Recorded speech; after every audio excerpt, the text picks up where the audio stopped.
por la señal de la Santa Cruz de nuestros enemigos, líbranos, Señor Dios nuestro, en el nombre del Padre, y del Hijo, y del Espíritu Santo. Amén. Cuando se pide por la señal de la Santa Cruz, se le pide a Jesucristo. Por la señal de la Santa Cruz de nuestros enemigos, líbranos, Señor. Ahí se le está rogando a Jesucristo que por la cruz en la que fue clavado, nos libre de todo el mal, porque Él recibió todo el mal ahí, y por ese sacrificio que Dios sufrió, con ese sacrificio que Dios sufrió, nos libra a nosotros de todo mal. Y termina diciendo, en el nombre del Padre, y del Hijo, y del Espíritu Santo. Esa ya es una santificación, pedir la liberación, la santificación, por un sello del Padre, y del Hijo, y del Espíritu Santo. Vamos a hacer un acto de contrición para que Dios nos libre de todos los pecados y poder estar en santidad frente a Dios. Yo confieso ante Dios Todopoderoso y ante ustedes, hermanos, que he pecado mucho de pensamiento, palabra, obra y omisión, por mi culpa y por mi grande culpa. Por eso ruego a Santa María Virgen, siempre Virgen María, a los santos, a los ángeles y a ustedes, hermanos, que intercedan por mí ante Dios nuestro Señor. Amén. Cuando se hace el acto de contrición, se pide un perdón a ustedes, y se le pide el perdón a Dios por medio de ustedes, y se le pide también el perdón a Dios por medio de los ángeles, por medio de los santos que han sido, que han pasado todas las pruebas, y por medio de los ángeles, que ellos no han conocido pecado, para el perdón de los pecados.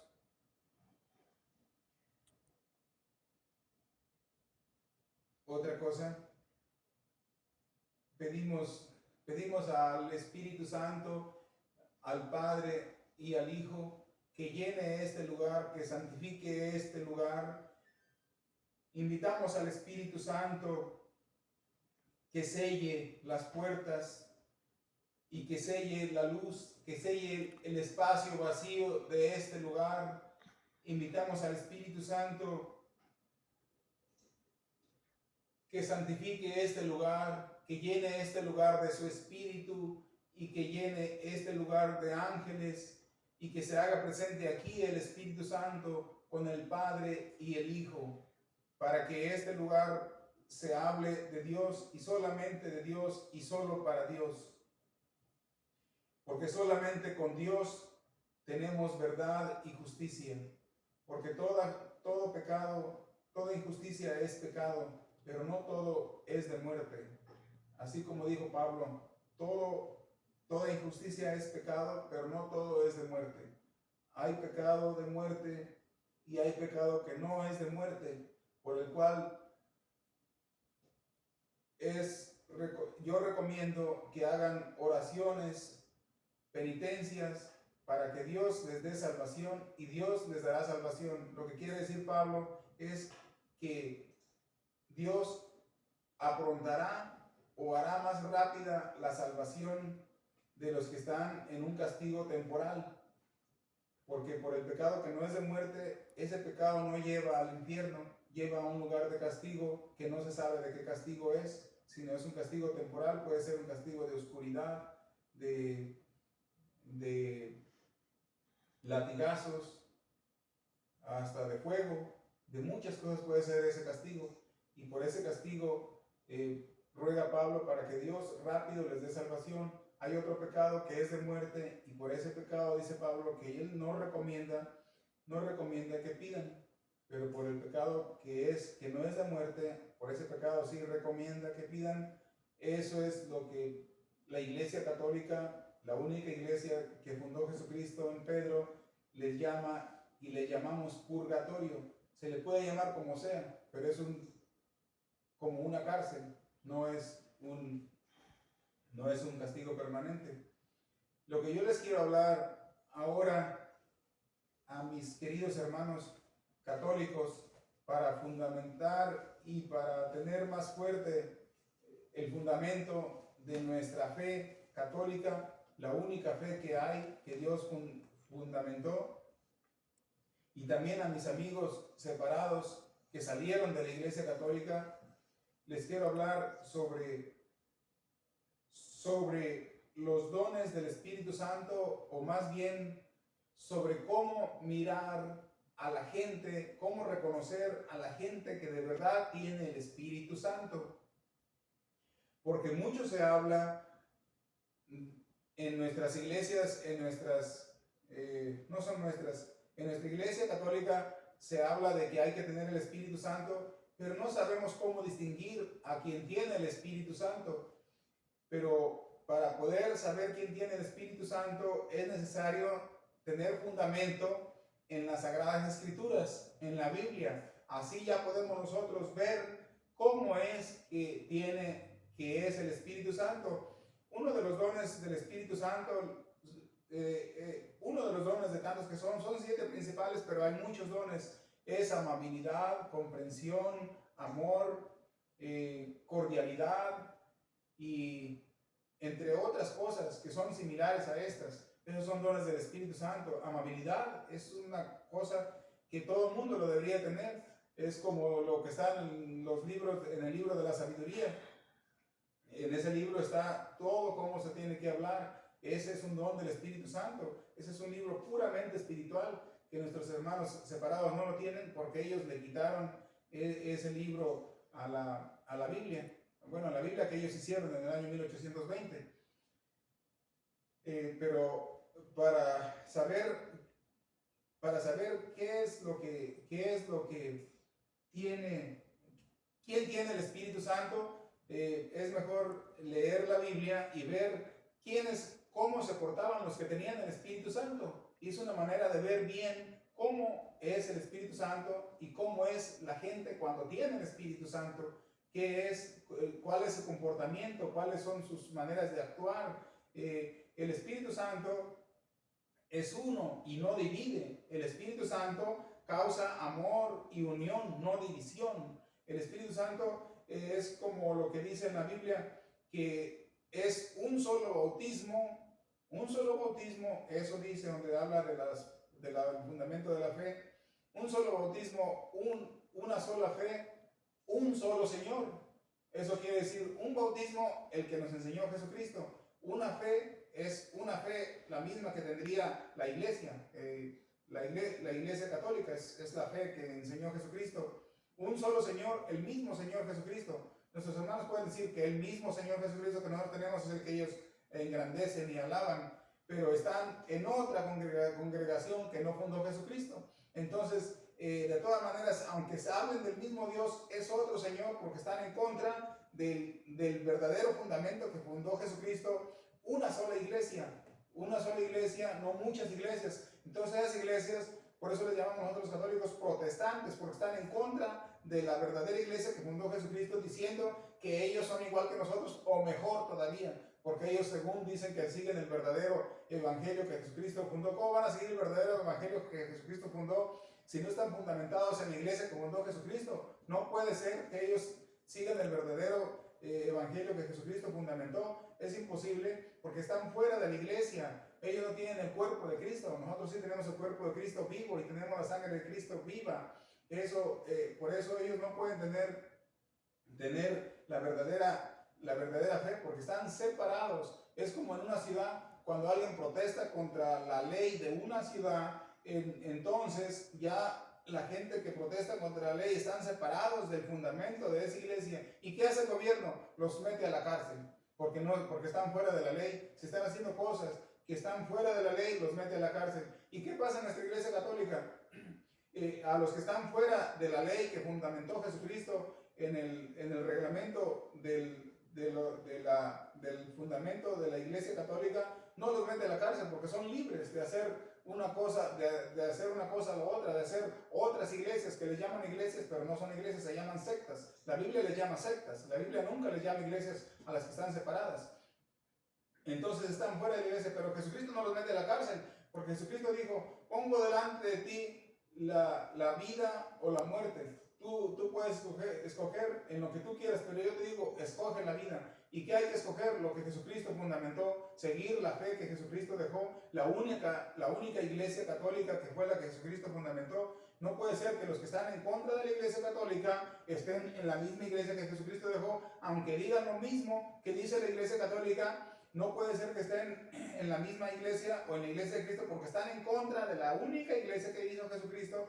Entonces no pueden estar en la iglesia porque están en contra. Aparentemente sí están en la iglesia de Cristo porque dicen casi lo mismo que se dice en la iglesia, casi, pero no lo mismo, porque fallan todos los fundamentos, como en la consagración, en el cuerpo de Cristo y en el bautismo, fallan. Entonces no puede ser lo mismo, pero casi, la mayoría, es casi lo mismo. Lo que pasa es que es como una copia falsa, que no es la verdadera doctrina, porque es una imitación, y imitación es una copia, es algo que parece, pero no es como una moneda falsa. Hay muchas monedas falsas, hay oro falso, ellos son como un oro falso que parece, pero no es.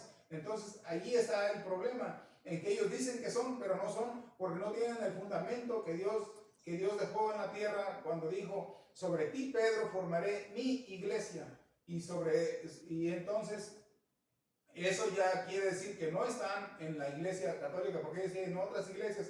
Iglesia significa asamblea, asamblea significa congregación, y congregación significa un grupo, y en ese grupo fundamentó todo el reglamento de la iglesia. Y si ellos tienen otros grupos, eso quiere decir que tienen otros reglamentos, y los tienen, claro que sí, porque no están sometidos al reglamento base que fundó Jesucristo en la iglesia católica, que es la misma, que es la única iglesia. Entonces, si ellos tienen otros reglamentos, eso quiere decir que no están fundamentados en un reglamento que fundó Jesucristo. Cada reglamento tiene sus propios códigos y reglas como se les pega la gana, pero no lo hacen conforme a lo que Jesucristo fundamentó. Entonces, a lo que voy es que no tienen el Espíritu Santo. Ellos dicen que tienen el Espíritu Santo, y hasta ellos le ponen medidas al Espíritu Santo y la forma de tenerlo. Dicen: nosotros con tener el Espíritu Santo y la Biblia es suficiente para la salvación. ¿Cómo va a ser suficiente para la salvación? Si te tienen la Biblia y tienen el Espíritu Santo, pero dicen que lo tienen, pero no lo tienen. ¿Cómo lo van a tener si están fuera de la iglesia? Y que con eso es suficiente para la salvación. ¿Cómo va a ser suficiente si están fuera de la iglesia? Si en la Biblia, en un pasaje de la Biblia, dice que a Dios se le da la gloria en la iglesia. Así dice claramente: a Dios se le da la gloria en la iglesia. Eso quiere decir que se le da la iglesia en la congregación que Jesucristo fundamentó. Y continúa diciendo: y en Cristo Jesús. Y lo último que dice: y de ahí saldrá la evangelización para la salvación de toda la humanidad. Entonces, si no sale la predicación de esa iglesia que fundamentó Jesucristo, entonces ¿cómo va a salir la salvación? En otro pasaje dice, cuando empezaron la iglesia los apóstoles, dice que cada día el Señor Jesucristo agregaba a la iglesia que habían formado los apóstoles, dice que cada día agregaba a la iglesia todos los que iban a ser salvados. Dice: Dios cada día agregaba a esa iglesia naciente que Jesucristo fundó todos los que iban a ser salvados, los que iban a tener salvación. En otras iglesias, en otras sectas, dicen que Jesucristo iba agregando a la iglesia los que se iban salvando. Es como ir echando un montón de manzanas a un recipiente y los iba llenando. Eso quiere decir nada más complemento de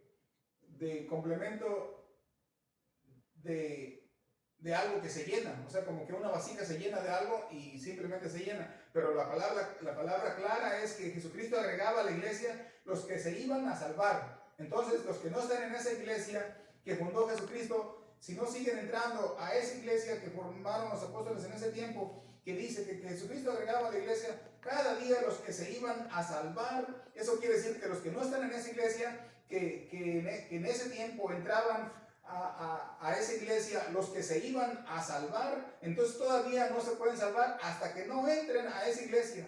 No pueden entrar, no pueden salvarse hasta que no entren a esa iglesia. Entonces es necesario que nuestros hermanos separados entren a esa iglesia, a donde dice la Biblia que Jesucristo agregaba cada día a su iglesia los que iban a ser salvos. Entonces es necesario que nuestros hermanos separados entren a esa iglesia a los que Jesucristo agregaba cada día, a los que iban a ser salvos, que somos nosotros los de la Iglesia Católica. Todo el que entre a la Iglesia Católica es porque va a ser salvo, siempre que cumpla todos los mandamientos, siempre que cumpla los sacramentos de la Iglesia Católica y que no esté en vicios y en tantos pecados que hay. Bueno, entonces para aclarar lo del Espíritu Santo, ellos dicen que tienen el Espíritu Santo porque dicen que hacen muchas cosas y que hablan en lenguas y muchas cosas. En la Biblia dice que el que habla en lenguas habla completamente con Dios, no habla para presumir ni para que la gente lo oiga. Pablo dice, prefiero hablar en dos o en 4 idiomas, pero que todo el mundo me entienda, y no hablar en lenguas que nadie me entiende, dice Pablo, porque nadie, en otro lugar dice, porque nadie los entiende. Pero nuestros hermanos protestantes, en cuanto se hacen protestantes, ya hablan en lenguas y dicen que con eso tienen el Espíritu Santo. Ese no es en lenguas, ese no es el don de lenguas, ese es un trabalenguas que practican físicamente, oralmente, para decir que hablan en lenguas, pero no, ese no es el don de lenguas. Eso es un trabalenguas que el diablo les pone a modo de que puedan confundir a la gente y que crean que ellos hablan en lenguas. Eso no es el don de lenguas. El don de lenguas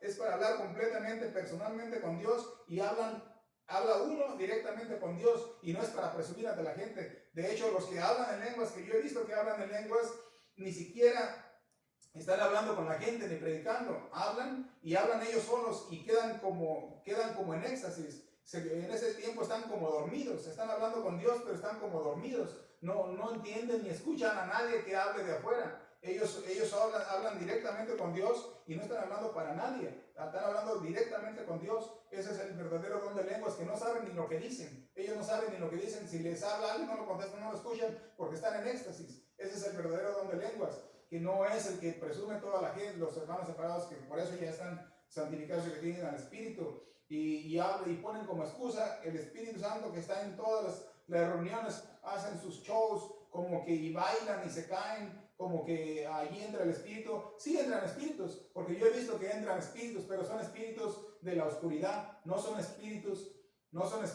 del Espíritu Santo, porque el Espíritu Santo, si tuvieran el Espíritu Santo, lo primero que habían de haber hecho nuestros hermanos separados, regresar a la Iglesia Católica y decir que Dios tiene una sola iglesia, no muchas.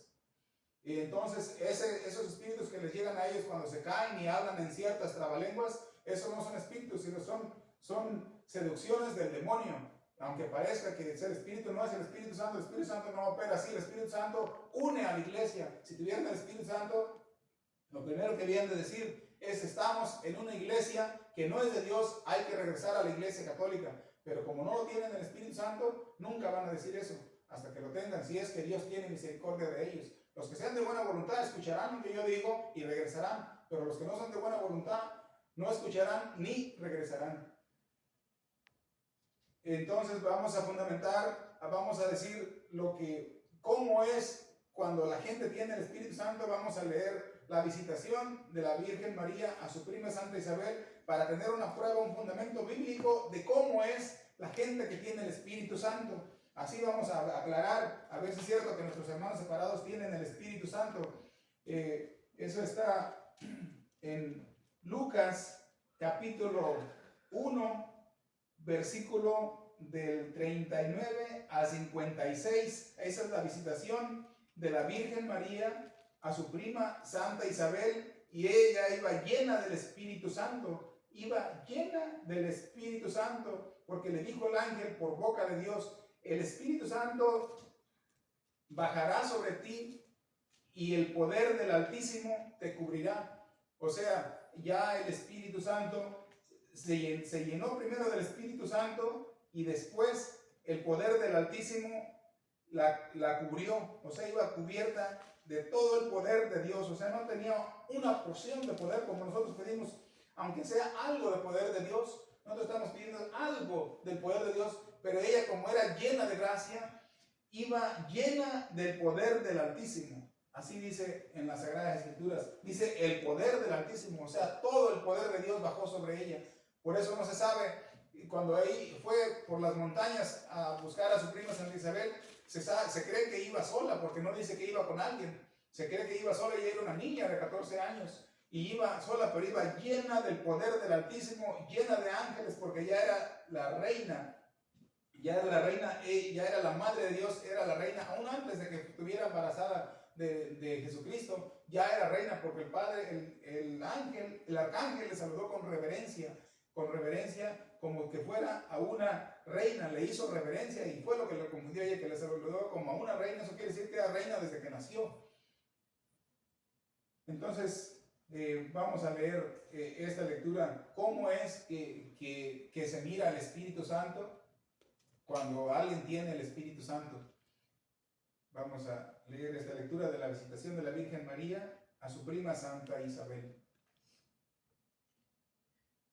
Por entonces María tomó su decisión y se fue sin más demora a una ciudad ubicada en los cerros de Judá.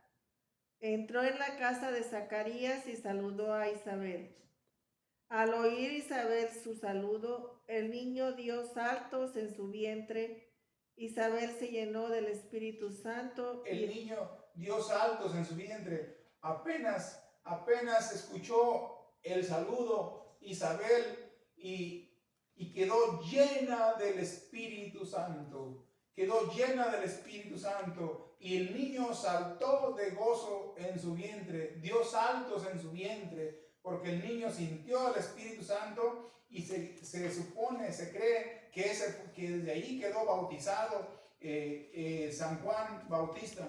En ese momento, porque ella quedó llena del Espíritu Santo y el niño estaba dentro de ella, y allí quedó llena del Espíritu Santo, quedó llena del Espíritu Santo, y el niño saltó de gozo en su vientre. Eso quiere decir que el niño quedó lleno del Espíritu Santo, porque en otro pasaje de la Escritura dice Jesucristo: no hay mujer en la tierra que haya dado a un hombre más grande que San Juan el Bautista. Y eso quiere decir que San Juan el Bautista fue el profeta más grande que hubo, no más porque fue bautizado por el Espíritu Santo, y porque fue designado así, porque iba a ser el que iba a abrir el camino para que Jesucristo entrara. Quedó llena del Espíritu Santo. Y continúa diciendo, para ver cómo se portó la señora que quedó llena del Espíritu Santo. Isabel, a sus 60 años, era una señora, y la Virgen María era una niñita de 14 o 15 añitos, por ahí 14, que se cree que más o menos tenía. Y se humilló,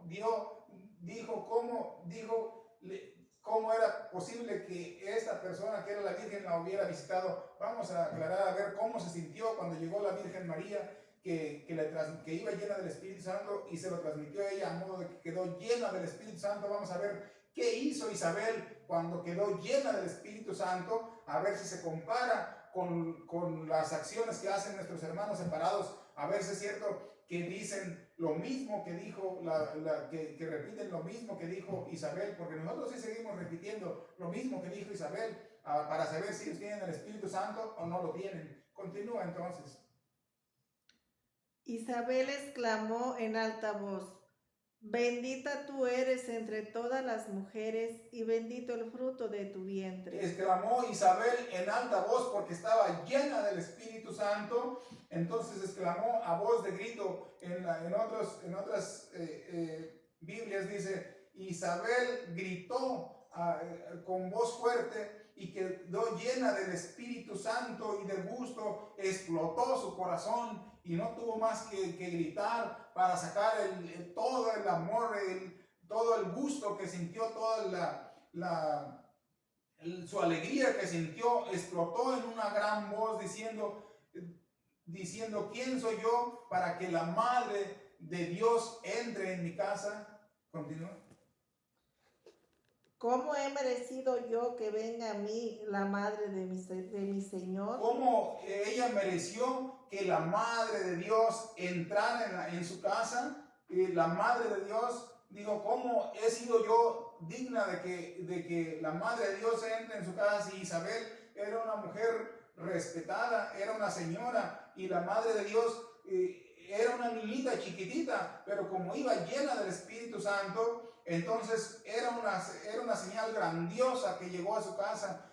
Nosotros cuando creemos que la Virgen María viene a visitarnos, o a las apariciones que nosotros consideramos que son verídicas y que la Virgen María ha bajado a la tierra para visitar a alguien, decimos, ¿cómo habremos merecido nosotros que Nuestra Señora venga a visitarnos? Lo mismito que dijo la prima Santa Isabel de la Virgen María.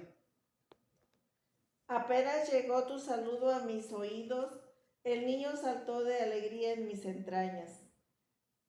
Dichosa tú por haber creído que se cumplirían las promesas del Señor. Apenas llegó su saludo, el saludo de ella a sus oídos, y el niño saltó de gusto en sus entrañas y le dijo, dichosa tú, le dijo la Isabel a la Virgen María, dichosa tú por haber creído que se cumplirá todo lo que te dijo tu Señor. ¿Cómo sabía Isabel que le había visitado ya el arcángel Gabriel a la Virgen María, si ni siquiera le había dicho, apenas le había saludado? ¿Cómo sabía? Porque quedó llena del Espíritu Santo. Allí ella quedó como profeta, o no como profeta, simplemente supo perfectamente, porque el mismo Espíritu Santo que estaba en la Virgen María estaba en ella. Ella miró cuando el ángel Gabriel le anunció que iba a ser la madre de Dios. ¿Cómo supo? Porque quedó llena del Espíritu Santo. Y cuando le dijo, apenas entró, cuando apenas escuchó su saludo, le dijo, bendita tú entre las mujeres, bendita tú entre las mujeres.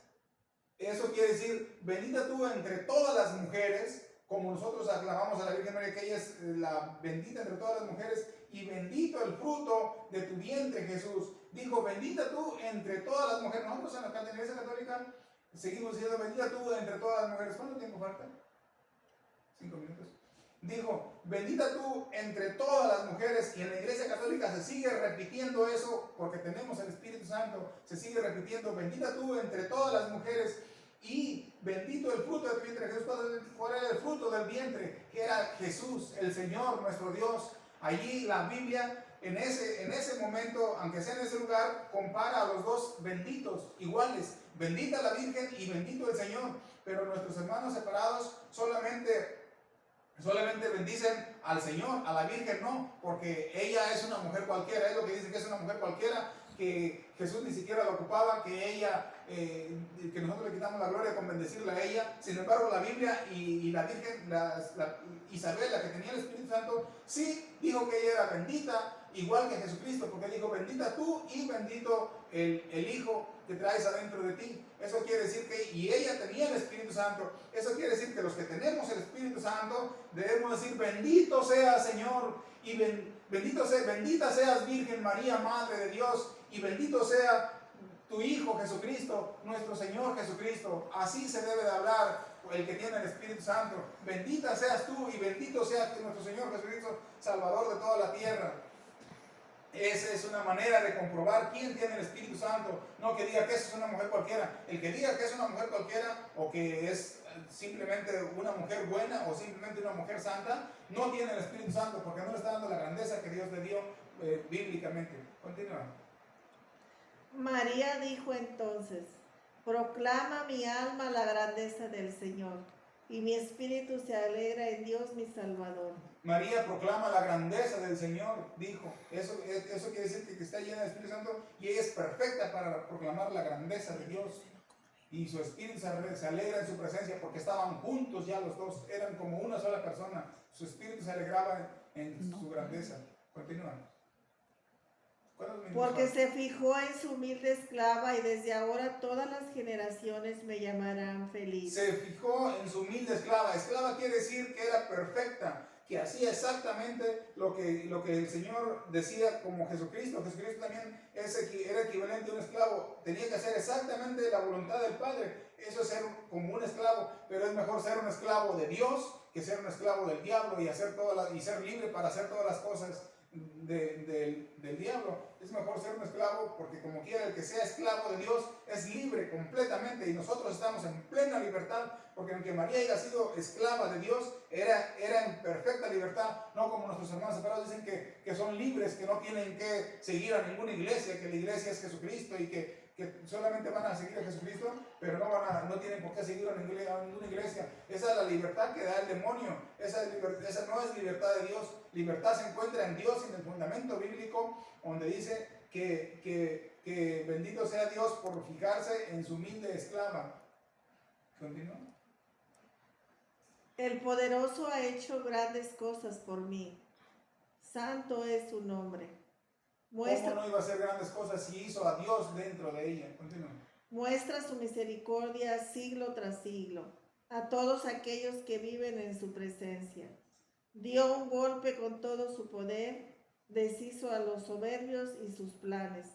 Derribó a los poderosos de sus tronos y exaltó a los humildes.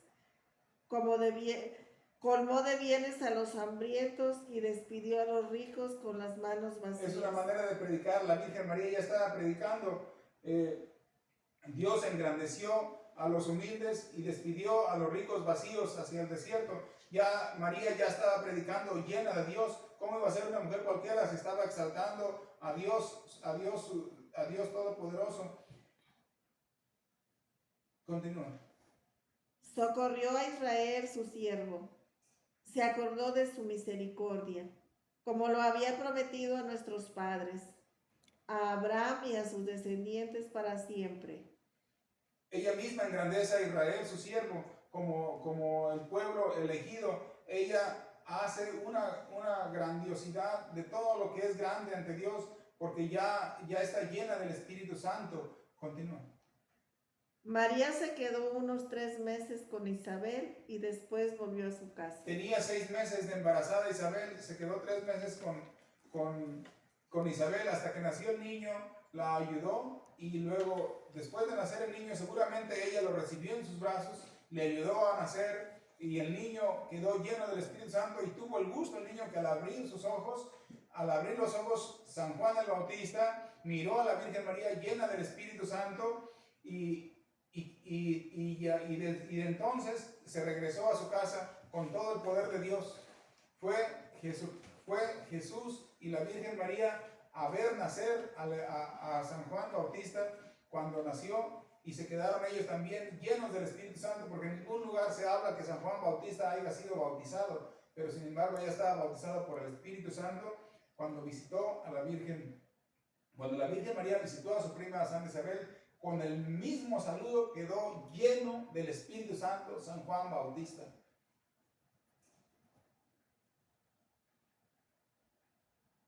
Esta reflexión es acerca de la visitación de la Virgen María a su prima Santa Isabel. Es un fundamento de la fe que Dios dejó en la tierra, una sola fe, un solo bautismo, un solo Señor, para que no haya diferentes